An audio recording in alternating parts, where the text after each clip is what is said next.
মুহাম্মদুর রাসূলুল্লাহ হইলেন সবকিছু আমল বানানোর জন্য। ওনার আদর্শ, ওনার কেরিয়ার একটা ধরেও যদি বসে থাকা যায়, একটা আদর্শ, একটা স্টাইল, আমি যুবকদেরকে বুঝাইতে চাইতেছি। হায়, যে রসুলের রক্ত পান করলে জাহান্নাম হারাম হয়।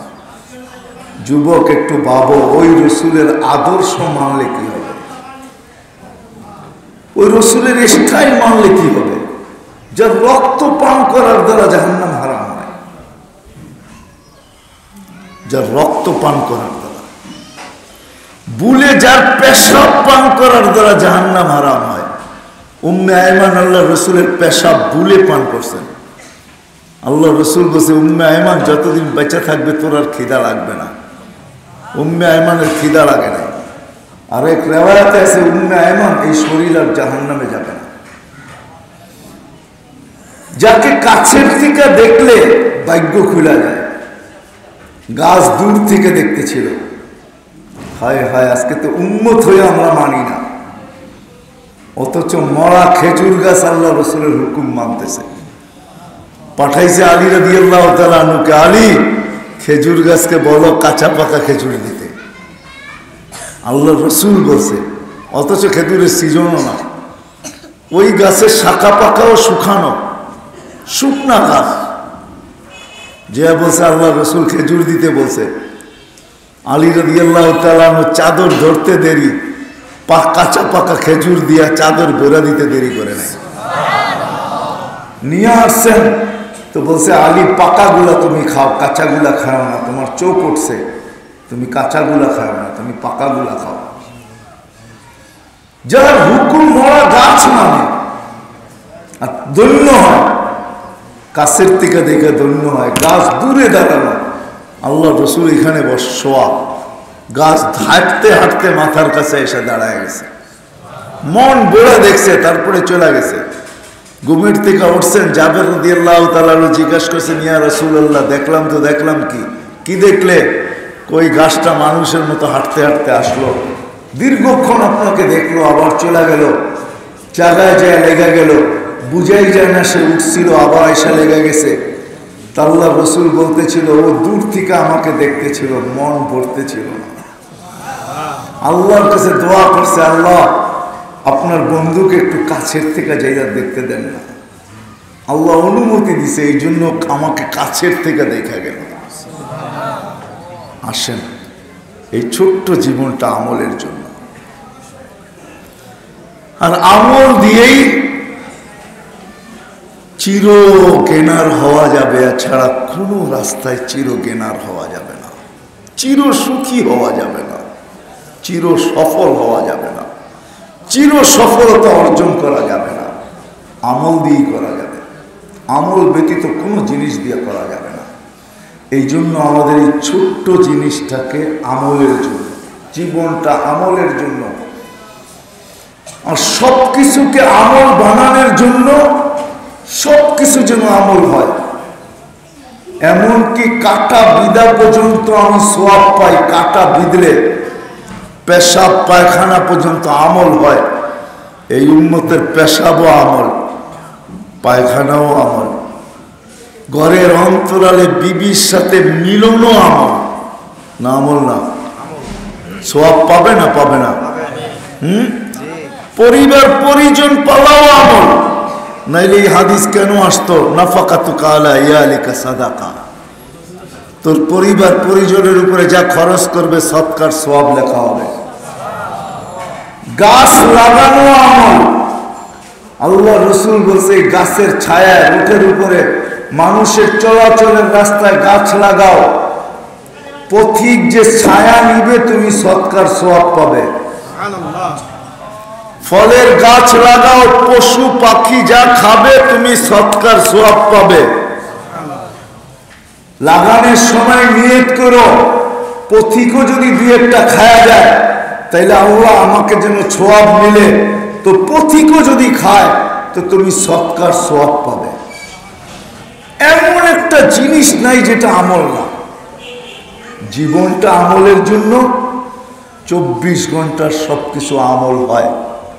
ব্যবসা বাণিজ্য, ক্ষেত খামার, অফিস আদালত, মেল ফ্যাক্টরি, ঘর বাড়ি, উঠা বসা, চলাফেরা সব যেন আমল হয়, এটার জন্য মুহাম্মাদুর রাসূলুল্লাহ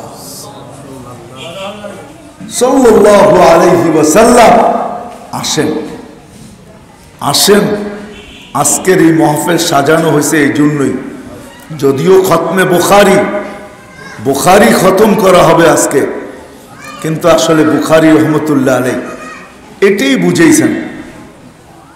এটাই বুঝেইছেন প্রথম আর শেষ হাদিস দিয়া, যে আমাদের এই ছোট্ট জীবনটা আমলের জন্য, ছোট্ট জীবনটা সব কিছু আমলের জন্য। আর সব কিছু আমল কিভাবে হবে, সেটা হলো মুহাম্মদুর রাসূলুল্লাহ সাল্লাল্লাহু আলাইহি ওয়াসাল্লামের তরিকার মাধ্যমে, অনুসরণের মাধ্যমে, অনুকরণের মাধ্যমে, আদর্শের মাধ্যমে, ক্যারিয়ারের মাধ্যমে, স্টাইলের মাধ্যমে। একটা স্টাইলও যদি কেউ ধরে রাখতে পারে আল্লাহ রসুলের এক স্টাইল, এই জন্য আমি যুবকদেরকে খুব বলি যে তুমি আল্লাহ রসুলের একটা স্টাইল ধরে রাখো। দেখবেন চুল কাটার দোকানের সামনে চুলের স্টাইল লাগানো আছে, ছবি সহ, কোন স্টাইলে কাটবে। যুবক যদি মনে করে যে আজকের থেকে মৌত পর্যন্ত আমার চুল মুহাম্মদুর রাসূলুল্লাহ স্টাইলে হবে, আমার বিশ্বাস এক স্টাইল তোমাকে জান্নাতে নেবে, এক স্টাইল জান্নাতে নেবে। একটা স্টাইল যদি কেউ ধরে রাখে আল্লাহ রসুলের, একটা স্টাইল জান্নাতে নেবে। হ্যাঁ, এক হাদিস আমার বুঝে আসতো না, আমি যখন মাদাগাস্কার সফরে যাই তো আমার বুঝে আসছে। একটা হাদিস আছে যে এক জামানা আসবে, কিছু লোক থাকবে যাদেরকে কোনোভাবে মুসলমান চিনা যাবে না, ইসলামের কিছু তাদের কাছে থাকবে না। তারা বলবে আমাদের এইখানে একটা কলেমা আছে, একটা কলেমা এইখানে, বুকের দিকে ইশারা দিয়া বলবে, তো বলবে এই কলেমা তাদেরকে জান্নাতে নিবে। আবু যর রাদিয়াল্লাহু তাআলা আনহু বলছে এই কালেমা জান্নাতে নিবে? রোজা কোথায়, নামাজ কোথায়, হজ কোথায়, যাকাত কোথায়? তো আল্লাহ রসুল রাগ হয়ে বলছেন ওয়ালাউ রাগিফা আনফা আবা যর, আবু যর তুই নাক মাটিতে মৌতে থাক, তারপরে জান্নাতে যাবে। সুবহানাল্লাহ। এই হাদিস আমার বুঝে আসতো না। আমি যখন মাদাগাস্কার সফর করি তো আমি এক মুসলমানকে জিজ্ঞাসা করছি, আমি জানতাম না ওর পোশাক কোনো জিনিসে পরিচয় নাই ও মুসলিম। তা আমি ওকে জিজ্ঞাসা করলাম ইউ আর মুসলিম, তুমি মুসলমান? তো ও আমাকে বলতেছে 100% মুসলিম, আমি 100% মুসলমান। তা আমি আমার মোবাইল থেকে ছবি বাহির করে দেখাইলাম, এটা যদি 100% মুসলমান হয় তাহলে এটা কত পার্সেন্ট? তো চোখের পানি ছেড়া দিয়ে আমাকে বলতেছে যে দেখো, আমরা 100 বৎসর না 1000 বৎসর ফ্রান্সের আন্ডারে ছিলাম, আমরা স্বাধীন হয়েছি অল্প কয়েকদিন আগে, আমাদের কাছে কিচ্ছু নাই, শুধু এইখানে একটা কলেমা আছে, এখানে কিচ্ছু নাই। তখন আমার এই হাদিস বুঝে আসছে যে আল্লাহ রাসূল সত্য বলছে। 1000 বৎসরের মতো ফ্রান্স শাসন করছে মাদাগাস্কারকে, যেটা মদিনাতুল আসকার ছিল। তাবে সাহাবাদের জামানায় তার পাশের দেশ মুসলমান হয়ে গেছে, কমরু আইল্যান্ড, যেখানে ওসমান ইবনে আফফান রাদিয়াল্লাহু তাআলা আনহুর ছেলে আছে মুহাম্মদ ইবনে ওসমান ইবনে আফফান। ওই কবর আমি দেখছি। পাশের দেশটাই ছোট্ট একটা কমরু আইল্যান্ড, ওই যুগে এখানে ইসলাম আসছে। ফ্রান্সের শাসন করার কারণে সব খ্রিস্টান হয়ে গেছে, কিছু মুসলমান বাকি আছে যাদের পোশাক আশাক, চলাফেরা, উঠা বসা, খাওয়া লাওয়া কোনো জিনিসে বোঝা যায় না সে মুসলিম। কিন্তু যখন জিজ্ঞাসা করা হয় তখন বলে এখানে একটা কলেমা আছে। তখন আমি তার পিঠে হাত দিতে বাধ্য হয়েছি, কাঁধে হাত দিয়া বলছি সাদাকা রাসূলুল্লাহ, আল্লাহ রাসূল সত্য বলছে, এই কলেমা তোকে জান্নাতে নিয়ে যাবে। আল্লাহ রসুলের এক আদর্শ জান্নাতে নিয়ে যাবে।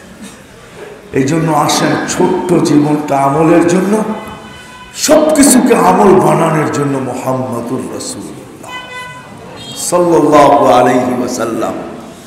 আর আমলের মাঝেই চিরদিনের সফলতা আমরা অর্জন করতে পারব।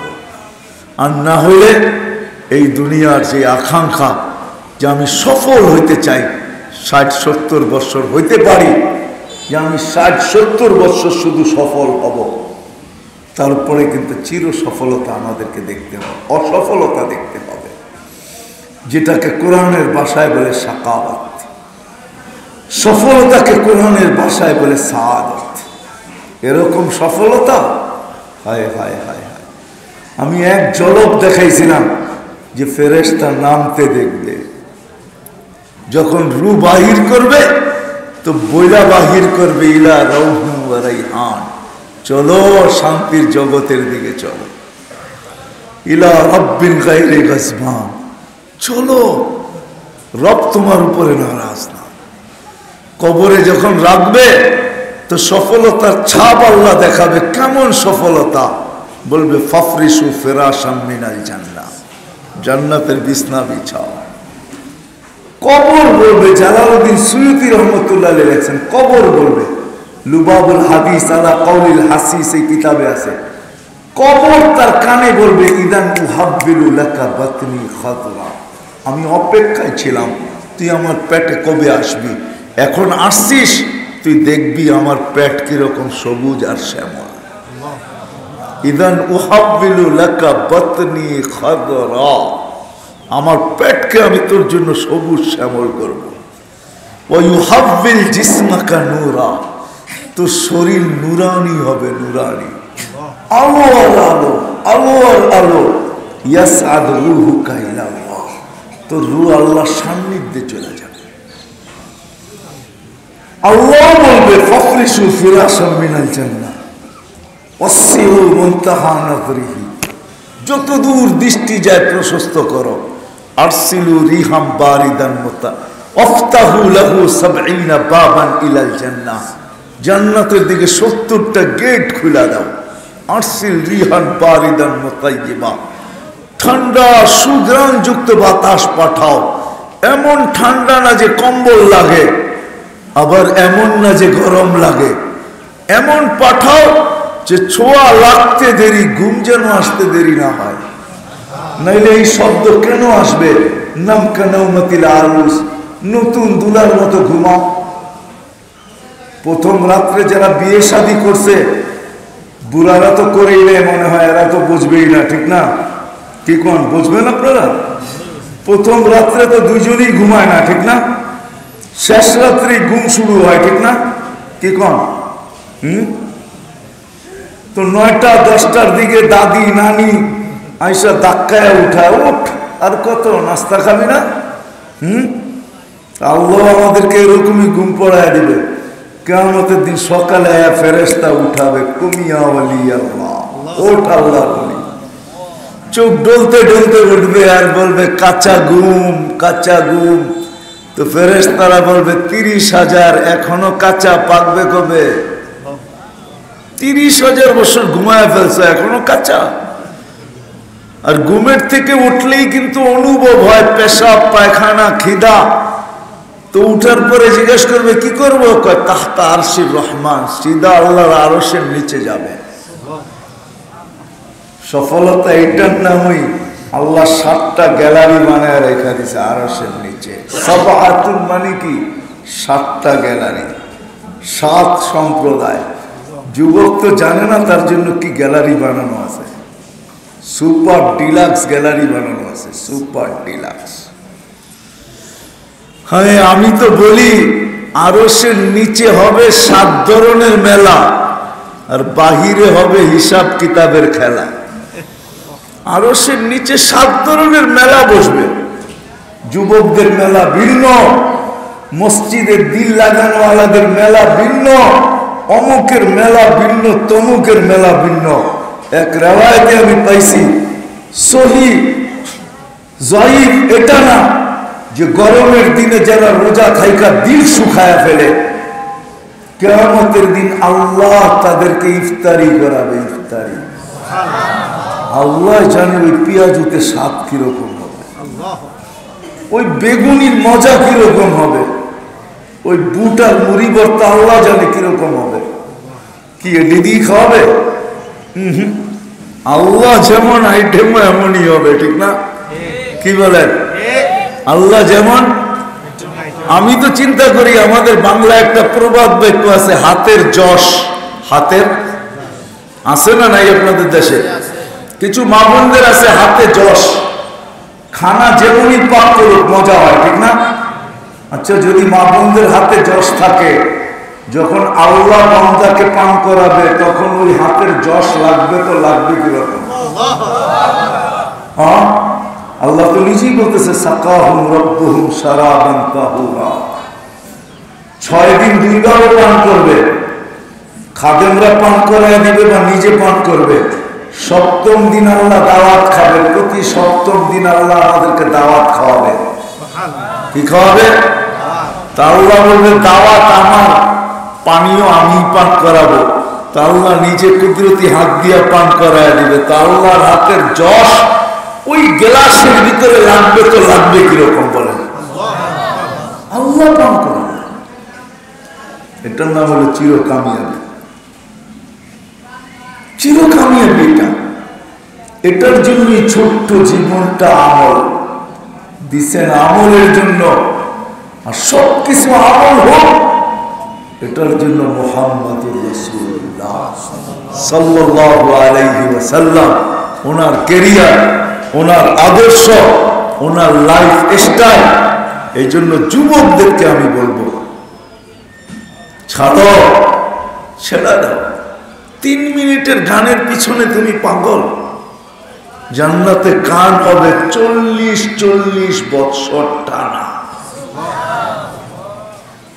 দুনিয়ার কোন গান 4 মিনিটের উপরে নাই। দেখাইতে পারবো আমাকে তোমরা? এখানে যুবক আছে অনেকগুলা, দেখাইতে পারবো 4 মিনিটের উপরে কোনো গান?